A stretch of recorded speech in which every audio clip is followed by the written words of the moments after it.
Gyakran hall a nyugdíjhelyzetről, de még nem sikerült döntenie saját megtakarítása kapcsán. Nézzük meg, hogy miért érdemes minél előbb belevágnia az öngondoskodásba. Társadalmunk öregszik, a várható élettartam kitolódik, egyre tovább élünk, ami örömteli tendencia, ugyanakkor a születendő gyermekek száma csökken. Hogyan hat ez a folyamat a jelenleg aktívan dolgozók majdani nyugdíjára?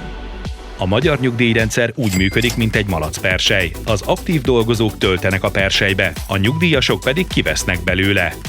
Minél több a nyugdíjas, annál több felé kell elosztani annak tartalmát. Mivel a perselybe beadók száma a következő időszakban várhatóan csökkenni fog, ez azt jelenti, hogy hosszú távon egyre kevesebb lesz az egyfőre vetített nyugdíj összege, ami nagy valószínűséggel nem lesz elegendő a korábban megszokott életszínvonal fenntartásához.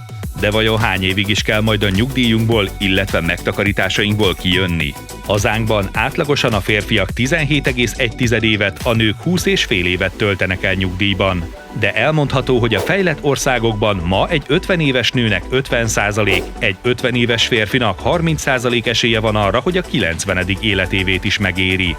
Ön fent tudná tartani a mostani életszínvonalát és anyagi biztonságát az aktív munkát követő akár 20-30 évben is, úgy, hogy pusztán az állami nyugdíjra számíthat? Érdemes erre felkészülnie.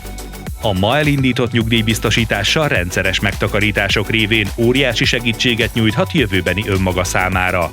Ha már rendelkezik nyugdíj megtakarítással, akkor nézze át, hogy valóban elegendő lesz-e az jövőbeli igényeihez. Érdemes több lábon állni, és akár forintos nyugdíjbiztosítás mellett deviza alapú nyugdíj megtakarítást is választania.